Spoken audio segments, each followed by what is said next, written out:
Important topic की बात करने वाले हैं और welcome to quantum coaching Lucknow. और देखिए लगातार हम लोग इम्पॉर्टेंट बातें करते चले आ रहे हैं। बताइए पी ब्लॉक एलिमेंट में 15 ग्रुप एलिमेंट के बारे में, जो कि बहुत इंपॉर्टेंट ग्रुप है और इसके बारे में बहुत सारे एग्जाम में पूछा जाता है, इसीलिए सबसे पहले हम लोगों ने इसको स्टार्ट किया है। अब हम लोग बात करेंगे बताइएगा प्रॉपर्टीज ऑफ 15 ग्रुप एलिमेंट की। सबसे पहले उसमें रिएक्टिविटी टुवर्ड्स हाइड्रोजन की बात करेंगे, यानी फॉर्मेशन ऑफ हाइड्राइड की बात करेंगे। तो रिएक्टिविटी टुवर्ड्स हाइड्रोजन या फॉर्मेशन ऑफ हाइड्राइड की बात करेंगे। आपको बता दें all the element of group 15 form volatile trihydride, यानी बताएगा इस ग्रुप 15 एलिमेंट के सारे एलिमेंट बताएगा वोलेटाइल यानी जो वेपर बना सकें ऐसे ट्राईहाइड्राइड का फॉर्मेशन करते हैं विद फार्मूला ES3। और ई की जगह पर हम लोग nitrogen, phosphorus, arsenic, antimony, bismuth ले सकते हैं। तो देखिएगा यहाँ पर अगर ई की जगह पर हम लोगों ने एन लिया तो अमोनिया का फॉर्मेशन हो गया। ई की जगह पर अगर फास्फोरस लिया तो PS3 बन गया यानी फास्फीन हो गया। ई की जगह पर अगर हम लोगों ने AS लिया तो ASS3 बन गया मतलब आर्सीन बन गया। ई की जगह पर अगर SB लिया तो SBS3 बन गया मतलब एंटीमोनिन बन गया। ई की जगह पर अगर हम लोगों ने बिस्मथ लिया तो BiS3 यानी बिस्मथीन का फॉर्मेशन हो गया। और देखिए अमोनिया नॉर्मली बहुत सारे मेथड से बनाया जाता है, लेकिन अमोनिया NH4Cl यानी नौसादर साल्ट ऑफ अमोनिया जो होता है उससे भी मिलता है। तो यहाँ पर हमने थोड़ा सा लिखा दिया अमोनिया किससे, साल्ट ऑफ अमोनिया यानी नौसादर होता है, NH4Cl से मिलता है। और बताइएगा अमोनिया ये सारे के सारे वोलेटाइल ट्राईहाइड्राइड हैं, चाहे अमोनिया ले लें या फास्फीन ले लें, आर्सिन ले लें, एंटीमोनिन ले लें या बिस्मथीन ले लें। तो याद रखिएगा ग्रुप 15 के सारे एलिमेंट बताइएगा वोलेटाइल ट्राईहाइड्राइड का फॉर्मेशन करेंगे। और वोलेटाइल ट्राईहाइड्राइड इसका मतलब ये वेपर बना सकते हैं।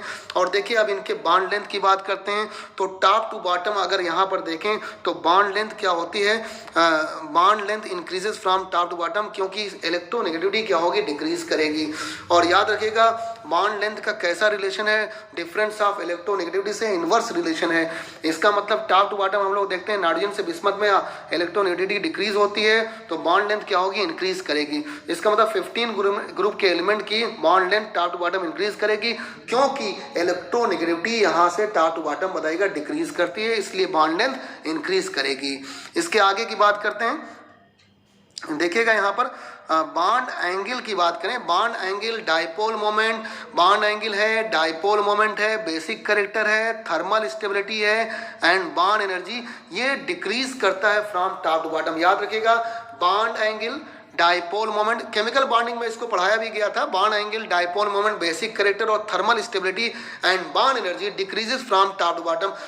याद रखिए 15 ग्रुप एलिमेंट में यानी 5th A ग्रुप में bond angle, dipole moment, basic character, thermal stability and bond energy decreases from top to bottom. जबकि reducing power, acidic character, bond length, poisonous nature, reactivity increase करती है from top to bottom से। याद रखिएगा reducing power, acidic character, bond length, poisonous nature, reactivity increase करेगी from top to bottom. तो याद रखेंगे bond angle, dipole moment, basic character, thermal stability and bond energy decreases from top to bottom, while reducing power, acidic character, bond length, poisonous nature, reactivity increases from top to bottom. और देखिएगा इसके बाद hydra acid of N की बात करते हैं कि कौन कौन से हाइड्रा एसिड बनाते हैं, यानी यहाँ पर हाइड्राइड की बात कर रहे हैं तो NH3 बनता है, अमोनिया N2H4 बनता है या इसी को NH2NH2 कहते हैं, ये हाइड्रोजीन कहलाता है। ये दोनों बेसिक एनहाइड्राइड होते हैं यानी बेसिक नेचर के होते हैं। जबकि N3H जो होता है हाइड्राजोइक एसिड होता है, ये भी एक तरह का हाइड्रा एसिड है। और N3H जो है हाइड्राजोइक एसिड, ये एसिडिक एनहाइड्राइड है। जबकि अमोनिया और N2H4 बेसिक एनहाइड्राइड हैं और ये N3H जो होगा एसिडिक इन नेचर का होगा। तो देखिए यहाँ पर अमोनिया N2H4 ये बेसिक एनहाइड्राइड है, जबकि N3H क्या है, एसिडिक एनहाइड्राइड है। देखिए ammonia is non inflammable while PS3 catches fire due to presence of P2H4 diphosphate. देखिए अमोनिया तो नॉन इन्फ्लेमेबल होता है, अमोनिया में बताएगा नॉन इन्फ्लेमेबल होगा, लेकिन PS3 आग को कैच कर लेगा, क्योंकि बताएगा यहाँ फायर को कैच कर लेगा क्योंकि इसमें डाइफॉस्फीन होता है, प्रेजेंस ऑफ डाइफॉस्फीन। और ये फॉर्म करता है रिंग ऑफ स्मोक, जिसको कहते हैं वॉर्टेक्स रिंग। एक बड़ी इंपॉर्टेंट बात है, अमोनिया नॉन इन्फ्लेमेबल होता है, जबकि PS3 जो इसी ग्रुप का हाइड्राइड है PS3 वो फायर को कैच कर लेता है क्योंकि इसमें डाइफॉस्फीन प्रेजेंस होता है और ये रिंग ऑफ स्मोक का फॉर्मेशन करता है, जिसको वॉर्टेक्स रिंग कहते हैं। कौन सा रिंग? VORTEX यानी वॉर्टेक्स रिंग कहते हैं। अब जैसे यहाँ पर देखिए डाइफास्फीन 2P2H4 हमने 7O2 से रिएक्ट कराया और बन गया 4HPO3 यानी मेटा फास्फोरिक एसिड का फॉर्मेशन हो गया और साथ में 2 मोल्स वाटर के भी बन गए। तो देखिएगा अमोनिया तो नॉन इन्फ्लेमेबल होगा, जबकि PH3 आग को कैच कर लेता है क्योंकि इसके पास डाइफास्फीन होता है, डाइफास्फीन प्रेजेंस होता है और ये एक स्मोक ऑफ रिंग बनाता है या रिंग ऑफ स्मोक बनाता है जिसको वार्टेक्स रिंग का नाम देते हैं। इसके आगे की स्लाइड में हम बात करते हैं, देखिए अमोनिया के बारे में ही बात करते हैं। और ammonia neither Burns nor help in burning, याद रखिए अमोनिया ना तो बर्न होता है और ना बर्निंग में हेल्प करता है और इसको रेफ्रिजरेंट की तरह यूज करते हैं रेफ्रिजरेटर में, याद रखिएगा यूज्ड इन रेफ्रिजरेटर। तो ammonia neither burn nor help in burning and used in refrigerator. Ammonia form complex with cadmium mercury copper and silver, याद रखिएगा अमोनिया कैडमियम के साथ, मरकरी के साथ, कॉपर के साथ, सिल्वर के साथ देखिए कोऑर्डिनेशन केमिस्ट्री में बहुत सारे कॉम्प्लेक्स का फॉर्मेशन करता है। But PH3 do not form complex compound. Ammonia तो कॉम्प्लेक्स कंपाउंड का फॉर्म करता है कैडमियम मरकरी कॉपर और सिल्वर के साथ, but PH3 do not form complex compound, याद रखिएगा PH3 कॉम्प्लेक्स कंपाउंड का फॉर्मेशन नहीं करता है। हाइड्रोजन अभी हम लोगों ने पीछे नाम लिया था, हाइड्रोजन जो N2H4 होता है और hydrazoic acid N3H are other hydride of nitrogen besides ammonia, याद रखिएगा ये हमने बताया था हाइड्रोजन और हाइड्रोजोइक एसिड जो है अमोनिया के अलावा इनके नाइट्रोजन के अदर हाइड्राइड हैं। और हाइड्रोजन बताएगा प्रिपेयर्ड किया जाता है oxidation of ammonia with NaOCl, याद रखिएगा NaOCl का नाम होगा सोडियम हाइपोक्लोराइड, सोडियम हाइपोक्लोराइड नाम होगा इसका, ये सोडियम हाइपोक्लोराइड है, लास्ट में IT लगेगा। Hydrogen is prepared by the oxidation of ammonia with NaOCl sodium hypochlorite. और देखिए 2NH3 और प्लस NaOCl कंबाइन कर गया, N2H4 बन गया plus NaCl plus H2O, N2H4 plus NaCl और H2O, यानी बताइए अमोनिया को अगर हम लोग सोडियम हाइपोक्लोराइड से रिएक्ट कराते हैं तो हाइड्रोजन का फॉर्मेशन होता है और साथ में NaCl भी बनता है और वाटर भी बनता है। हाइड्रोजन और उसके derivative used as rocket fuel, बताइए रॉकेट फ्यूल की तरह यूज किया जाता है, रॉकेट में फ्यूल की तरह यूज किए जाते हैं।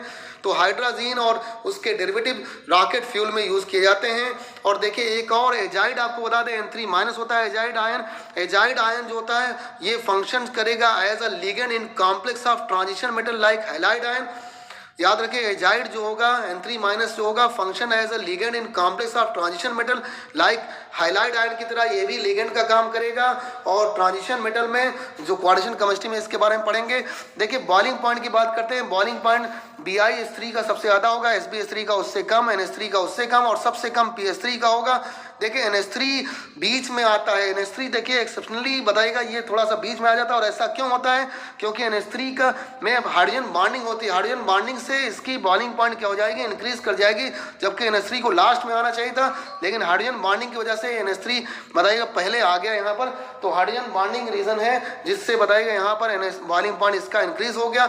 मेल्टिंग पॉइंट में देखिए PH3 का सबसे कम, ASH3 का उससे ज़्यादा, SbH3 का उससे ज़्यादा और NH3 का सबसे ज़्यादा होगा मेल्टिंग पॉइंट। तो देखिए इस तरह से हम लोगों ने बॉइलिंग पॉइंट देखा। बॉइलिंग पॉइंट का इफेक्ट किस हाइड्रोजन बॉन्डिंग की वजह से अमोनिया बताएगा यहाँ पर थोड़ा सा उसकी बॉइलिंग पॉइंट ज़्यादा हो गई। और देखिए रिएक्टिविटी टुवर्ड्स हाइड्रोजन हम लोगों ने पढ़ लिया। अब रिएक्टिविटी टुवर्ड्स हैलोजन के बारे में पढ़ेंगे, यानी फॉर्मेशन ऑफ हैलाइड के बारे में। तो सबसे पहले बता दें all the element of group 15 element form halide with formula EX3 and EX5, यानी यहाँ पर EX3 का फॉर्मेशन भी होगा और EX5 भी कभी कभी बनता है। नाइट्रोजन देखिए नाइट्रोजन की बात करेंगे, nitrogen due to absence of d orbital d sub orbital and bismuth due to inert pair effect do not form pentahalide. याद रखिएगा नाइट्रोजन बड़ी इंपॉर्टेंट बात है, nitrogen due to absence of vacant d orbital and bismuth due to inert pair effect. Bismuth में inert pair effect होता है, इसका मतलब ये लोअर वैलेंसी को सपोर्ट करता है।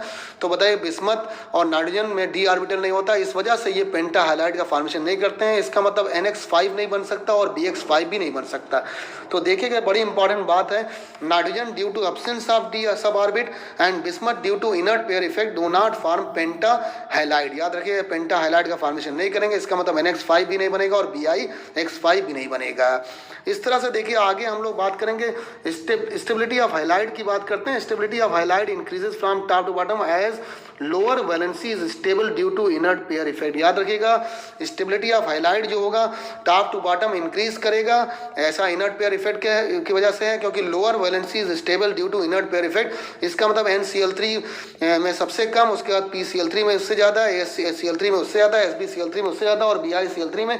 ये इनर्ट पेयर इफेक्ट की वजह से होता है, क्योंकि इनर्ट पेयर इफेक्ट में हायर जो एलिमेंट होते हैं वो लोअर वैलेंसी को ऑक्युपाइड करते हैं। तो ये याद रखिएगा, ये इनर्ट पेयर इफेक्ट हम लोगों ने पीछे पीआरडी प्रॉपर्टीज में पढ़ाया था और भी चैप्टर यानी केमिकल बॉन्डिंग में भी इसकी बात की थी। देखिएगा, all halides are covalent except BiF3। याद रखिए, सारे के सारे हाइलाइट को बताएगा कोवलेंट नेचर के होते हैं, कोवलेंट कंपाउंड बनाते हैं, जबकि BiF3 आयनिक नेचर का होगा, यानी आयनिक कंपाउंड का फॉर्मेशन करेगा। तो all halides are covalent except BiF3। BiF3 क्या होगा? आयोनिक कंपाउंड का फॉर्मेशन करता है। याद रखिएगा, for try highlight of nitrogen the stability decreases in order. ये देखिएगा, for try highlight of nitrogen the stability decreases in order NF3 NCl3 NBr, यानी सबसे ज्यादा स्टेबिलिटी होगी NF3 की, उसके बाद NCl3 की और उसके बाद NBr3 की होगी। तो ये याद रखेंगे। यहाँ पर बड़ी इंपॉर्टेंट बात है कि जो यहाँ पर जो 15 ग्रुप एलिमेंट हैं वो पेंटा हाइलाइट भी बनाते हैं और ट्राई हाइलाइट भी बनाते हैं, दोनों बनाते हैं। लेकिन नाइट्रोजन और बिस्मथ जरा बताएगा पेंटा हाइलाइट का फॉर्मेशन नहीं करते हैं, क्योंकि नाइट्रोजन के बाद वैकेंट डी ऑर्बिटल नहीं होता है और बिस्मथ इनर्ट पेयर की इफेक्ट की वजह से पेंटा हाइलाइट का फॉर्मेशन नहीं करता। और stability of halide increases from top to bottom as lower valency is stable due to inert pair effect. याद रखिएगा, NCl3 PaCl3 ACl3 और इस तरह का ऑर्डर होगा। All halide are covalent except BiF3। BiF3 ionic होता है। और आपको बताते हैं ट्राई हैलाइड की स्टेबिलिटी का ऑर्डर यहाँ पर दिखाया गया, सबसे ज्यादा स्टेबिलिटी NF3 की, उसके बाद NCl3 की, उसके बाद NBr3। NCl3 एजीन कहलाता है। कहते हैं Lewis base strength increases in order. Lewis base यानी इनकी लेविस बेस बेसिक प्रॉपर्टी बताएगा ऑर्डर में कैसे इंक्रीज करती है। NF3 का सबसे कम, NCl3 का उससे ज़्यादा, NBr3 का उससे ज़्यादा और सबसे ज़्यादा NI3 का, क्योंकि I का कॉन्जुगेट बेस सबसे ज़्यादा स्टेबल होगा। तो याद रखिएगा, यहाँ पर लेविस बेस स्ट्रेंथ जो होगा NF3 और उसके बाद NCl3, उसके बाद NBr3, फिर NI3 होगा। और देखिए, the ease of hydrolysis of trihalide of group 15 element decreases in order. देखिए, the ease of hydrolysis of trihalide of group 15 element decreases in order. सबसे पहले NCl3 का सबसे ज्यादा होगा, उसके बाद PCl3 का होगा, ASCl3, फिर SbCl3, फिर BiCl3 होगा। याद रखेंगे, कौन आसानी से हाइड्रोलिसिस रिएक्शन शो करता है, इसमें सबसे तेजी से रिएक्शन जो शो करेगा the ease of hydrolysis of trihalide of group 15 element, सबसे पहले हाइड्रोलिसिस रिएक्शन शो करेगा एजीन यानी NCl3, उसके बाद PCl3, फिर ASCl3 और उसके बाद ऑर्डर में SbCl3 और BiCl3 आएंगे। तो सबसे तेज जो हाइड्रोलिसिस शो करेगा वो नाइट्रोजन का हाइलाइट शो करेगा, उसके बाद फास्फोरस का हाइलाइट शो करेगा। देखिए, यहाँ पर हाइलाइट की बात हो रही है और NF3 और PF3 हाइड्रोलाइज नहीं होते हैं। याद रखिएगा, NF3 और PF3 फ्लोरीन की इलेक्ट्रोनिटी बहुत ज़्यादा होती है, इस वजह से NF3 और PF3 हाइड्रोलाइज नहीं होते हैं। याद रखेंगे इसको, NF3 और PF3 हाइड्रोलाइज नहीं होंगे। NF3 स्टेबल होगा बट NCl3 इज एक्सप्लोजिव। याद रखिए, NF3 स्टेबल है but NCl3 is explosive. NBr3 and NI3 are known as their ammoniates के फॉर्म में ये ज़्यादातर एग्जिस्ट करते हैं। तो NBr3 और NI3 को अमोनिएट्स के फॉर्म में ज़्यादातर एग्जिस्ट करते हैं। जैसे एग्जाम्पल में देखिएगा, NBr3.6 NH3 NI3.6 NH3, यानी दोनों अमोनिएट के फॉर्म में एग्जिस्ट करते हैं। NCl3 एजीन कहलाता है और ये एक्सप्लोजिव होता है और NF3 बताएगा स्टेबल होता है। NH3 स्टेबल होता है लेकिन NCl3 इतना स्टेबल नहीं होता है। याद रखेगा, in solid state PCl5 exist है, PCl4+। याद रखेंगे, सॉलिड स्टेट में PCl5 PCl4+ की तरह एग्जिस्ट करता है और PCl6 की तरह, हैविंग टेट्राहेड्रल और octahedral structure respectively. Solid state में जो PCl5 एग्जिस्ट करेगा PCl4+ में और PCl6+ में एग्जिस्ट करेगा और एक का जो ज्योमेट्री होगी वो टेट्राहेड्रल होगा और दूसरे का क्या होगा, ऑक्टाहेड्रल स्ट्रक्चर होगा। तो देखिएगा, इस तरह से हम लोगों ने यहाँ पर जाना लेविस बेस का ऑर्डर, यहाँ पर NI3 का सबसे ज़्यादा और NF3 का सबसे कम, और हाइड्रोलिसिस रिएक्शन सबसे तेजी से NCl3 शो करते हैं। और याद रखिए, NF3 और PF3 हाइड्रोलाइज नहीं होते हैं। NF3 स्टेबल होता है, NCl3 एक्सप्लोजिव होता है, NBr3 और NI3 अमोनिएट्स के फॉर्म में एग्जिस्ट करते हैं और सारी स्टेट में PCl5 PCl4+ और PCl6+ के फॉर्म में होता है और इसका टेट्राहेड्रल और ऑक्टाहेड्रल स्ट्रक्चर होता है। इसके बाद देखिए, आगे हाइलाइट में हम लोग बात करेंगे, आगे भी हाइलाइट की बात करते हैं। PCl5 आपको बता दें is not very stable, PCl5 stable नहीं होता है।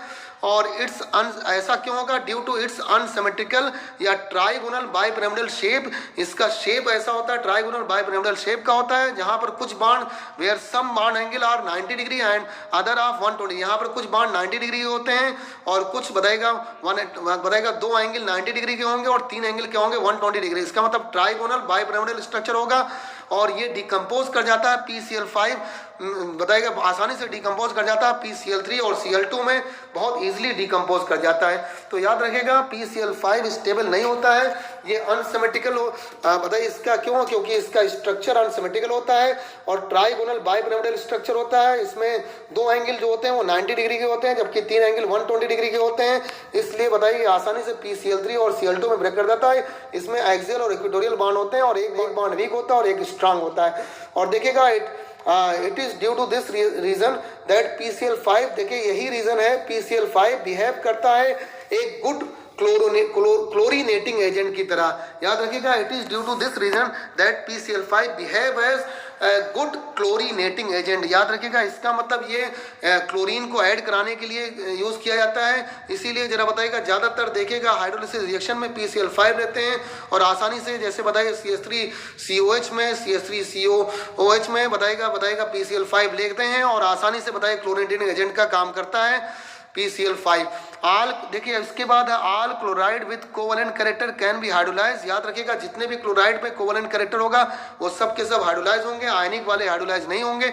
देखिए NCl3 आप यहाँ पर देखें, NCl3 को देखें वाटर से रिएक्शन करके अमोनिया बना देता है, हाइड्रोलाइज हो जाता है और 3HClO बना देता है। इसका मतलब हाइपोक्लोरस एसिड का फॉर्मेशन करता है और बताइएगा अमोनिया का फॉर्मेशन करता है। जबकि PCl3 वाटर से रिएक्ट करके H3PO3 बनाता है और 3HCl बनाता है। H3PO3 का नाम होता है बताइएगा फास्फोरस एसिड। बताइए फास्फोरस एसिड और बताइए HCl, इसका मतलब ये भी हाइड्रोलिसिस शो करता है। PCl5 वाटर से रिएक्ट करके H3PO4 बनाता है और 5HCl बनाता है। H3PO4 का नाम होता है बताइए केमिकल नेम जो है ऑर्थोफॉस्फोरिक एसिड है और 2AsCl3 बताइए वाटर से रिएक्ट करके H2O3 बनाता है, ये ऑक्साइड बना देता है, यानी बताएगा आर्सेनिक ऑक्साइड का फॉर्मेशन करेगा ट्राई ऑक्साइड का और 6HCl बनेगा।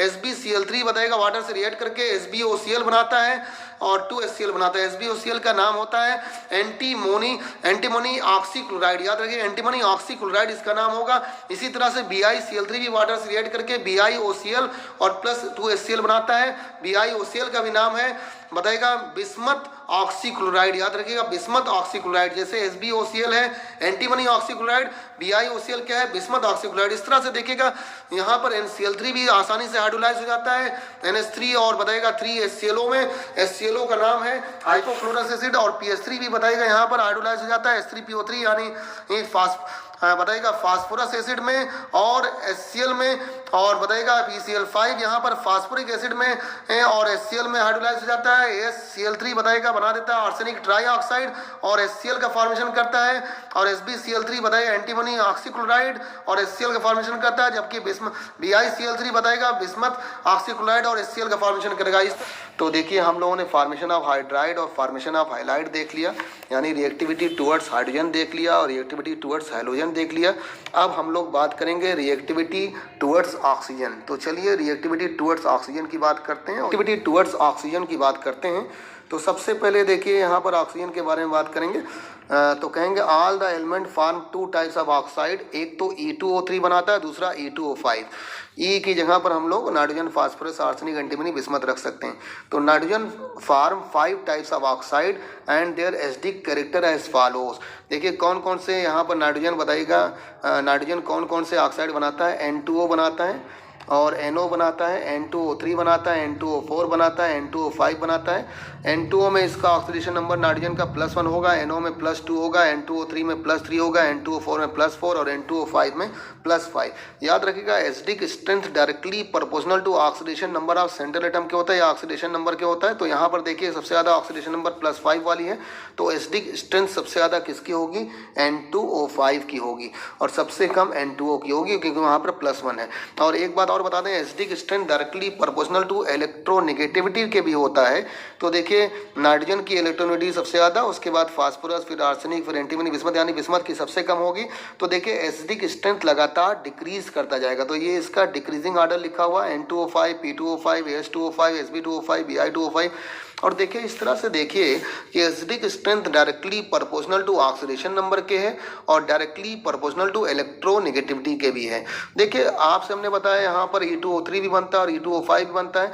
ऑल द देखिए सारे के सारे पेंटा ऑक्साइड जो होते हैं वो ऑक्सीडाइजिंग एजेंट होते हैं, एक्सेप्ट किसको छोड़कर, P2O5 को। P2O5 डिहाइड्रेटिंग एजेंट होता है और बाकी सारे के सारे क्या होते हैं बताइएगा, ऑक्सीडाइजिंग एजेंट होते हैं, जबकि P2O5 क्या होगा, डिहाइड्रेटिंग एजेंट होगा। और देखिए थर्मल स्टेबिलिटी ऑफ ऑक्साइड जो होगी वो ग्रुप में टॉप टू बॉटम डिक्रीज करेगी, यानी thermal stability of oxide decreases in group from nitrogen to bismuth. देखिए इसके बाद की बात करते हैं अगले स्लाइड में। देखिए नेक्स्ट स्लाइड में कहेंगे the acidic strength of oxide of an element increases with increasing oxidation state of that element. याद रखिएगा अभी भी पीछे हमने बताया था जितना ऑक्सीडेशन स्टेट बढ़ेगा उसकी एसिडिक स्ट्रेंथ क्या होगी, उतनी ही ज़्यादा होगी। इसी तरह से इसी वजह से N2O और NO, N2O में देखिए प्लस नाइट्रोजन का +1 होता है और NO में नाइट्रोजन का +2 होता है, तो ये न्यूट्रल ऑक्साइड का काम करता है। N2O3 बताइए एसिडिक ऑक्साइड, यहाँ पर +3 होगा।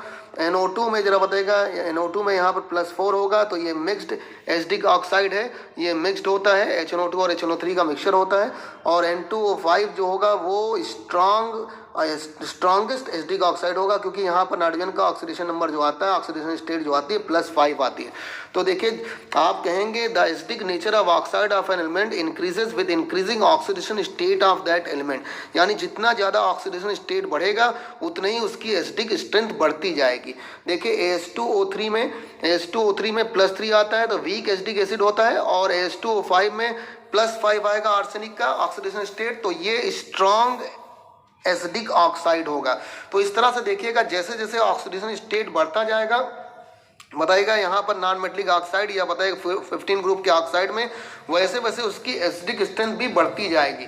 तो अब चाहे E2O3 हो, E2O5 हो, याद रखिएगा अगर ज़्यादा ऑक्सीडेशन स्टेट होगा तो वहाँ पर क्या होगा, उसकी एसिडिक स्ट्रेंथ बढ़ जाएगी, और कम ऑक्सीडेशन स्टेट होगा तो उसकी एसिडिक स्ट्रेंथ कम होगी। अब देखिए इसके बाद की बात करते हैं, कहते हैं oxide of phosphorus exist as dimer. देखिए ऑक्साइड जो फास्फोरस का होता है वो डाइमर की तरह एग्जिस्ट करता है। जैसे P2 बताइएगा यहाँ पर P2O3 जो होगा वो P4O6 के फॉर्म में एग्जिस्ट करेगा, और P2O5 जो होगा वो P4O10 के फॉर्म में एग्जिस्ट करेगा। तो ऑक्साइड ऑफ फास्फोरस जो एग्जिस्ट करता है वो डाइमर के फॉर्म में, यानी P2O3 P4O6 के फॉर्म में, और P2O5 बताइएगा P4O10 के फॉर्म में एग्जिस्ट करता है। अब चलिए कुछ ऑक्साइड्स ऑफ नाइट्रोजन के बारे में पढ़ते हैं और उनको देखते हैं। ऑक्साइड्स ऑफ नाइट्रोजन, तो सबसे पहला ऑक्साइड ऑफ नाइट्रोजन जो हम यहाँ पर लेते हैं, देखिए हमने यहाँ पर एक कॉलम बनाया और अलग अलग पहले उस ऑक्साइड का नाम, उसके बाद उसका फार्मूला, फिर ऑक्सीडेशन स्टेट, फिर common method of preparation, last में उसके फिजिकल और केमिकल नेचर को दिखाएंगे। तो देखिए सबसे पहला ऑक्साइड यहाँ पर हम देख रहे हैं नाइट्रोजन डाई नाइट्रोजन ऑक्साइड है, मतलब N2O है, जिसको आप लाफिंग गैस भी कहते हैं और नाइट्रस ऑक्साइड भी कहते हैं। तो याद रखिएगा डाई नाइट्रोजन ऑक्साइड है जिसको नाइट्रस ऑक्साइड भी कहेंगे और लाफिंग गैस भी नाम देंगे।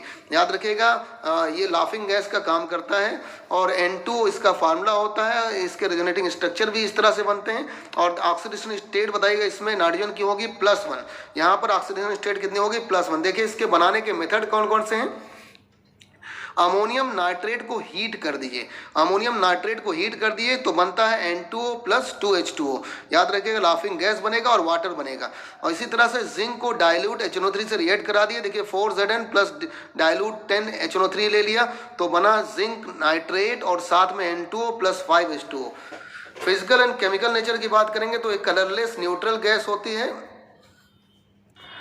देखिए इसके फिजिकल और केमिकल नेचर की बात करते हैं तो N2O का जो लाफिंग गैस का केमिकल नेचर फिजिकल नेचर की बात करेंगे, कहेंगे डू नॉट बर्न। याद रखिएगा ये बर्न नहीं होता बट हेल्प्स इन बर्निंग। याद रखिए do not burn but helps in burning due to formation of oxygen gas. By decomposition. ना ये बर्न नहीं होगा, लेकिन ये बताए बर्निंग में हेल्प करेगा। हेल्प इन बर्निंग ड्यू, ऐसा क्यों होता है? क्योंकि यहाँ पर इसके डीकम्पोजिशन से ऑक्सीजन गैस बनती है। तो देखिए N2O को अगर हम डीकम्पोज कराएं तो 2N2 + O2 बन जाता है। इस ऑक्सीजन गैस के बनने की वजह से ही ये बर्निंग में हेल्प करता है। तो ये बर्न नहीं होता है, लेकिन हेल्प करता है बर्निंग में। और 2N2 बताइएगा 2N2 + O2 के फॉर्म में चला गया। दूसरे देखिए ऑक्साइड की हम लोग बात कर रहे हैं, और ये है नाइट्रोजन मोनोऑक्साइड, जिसको नाइट्रिक ऑक्साइड भी कहते हैं, NO से डिनोट करते हैं। और इसमें नाइट्रोजन का जो ऑक्सीडेशन स्टेट होता है वो +2 होता है। नाइट्रोजन का ऑक्सीडेशन स्टेट क्या होगा? +2 होगा। और देखिए इसके जो कॉमन मेथड ऑफ प्रिपरेशन है उसमें देखिए 2NaNO2 को 2FeSO4 + 3H2SO4, इसका मतलब सोडियम नाइट्राइड को फेरस सल्फेट और सल्फ्यूरिक एसिड से रिएक्ट कराएंगे तो बन जाएगा यहाँ पर Fe2SO4 का होल ट्राइस, और साथ में 2NaHSO4 और +2NO यानी नाइट्रिक ऑक्साइड का फॉर्मेशन हो जाएगा। इसी तरह से कॉपर को अगर हम लोग डाइल्यूट HNO3 से रिएक्ट कराएं तो कॉपर नाइट्रेट और 2NO + OH2O बन जाता है। तो कॉपर को अगर बताइए नाइट्रिक एसिड से रिएक्ट कराते हैं तो कॉपर नाइट्रेट और 2NO + H2O का फॉर्मेशन हो जाता है। और देखिए इसके फिजिकल एंड केमिकल नेचर पे आते हैं तो ये भी कलरलेस होती है और न्यूट्रल होती है और पैरामैग्नेटिक इन गैसेस स्टेट होती है। याद रखिए गैसेस स्टेट में क्या होगी? ये पैरामैग्नेटिक होगी, जबकि सॉलिड और लिक्विड फॉर्म में ये डायमैग्नेटिक होता है। और देखिएगा it forms brown fume of NO2, ये बड़ा इंपॉर्टेंट है।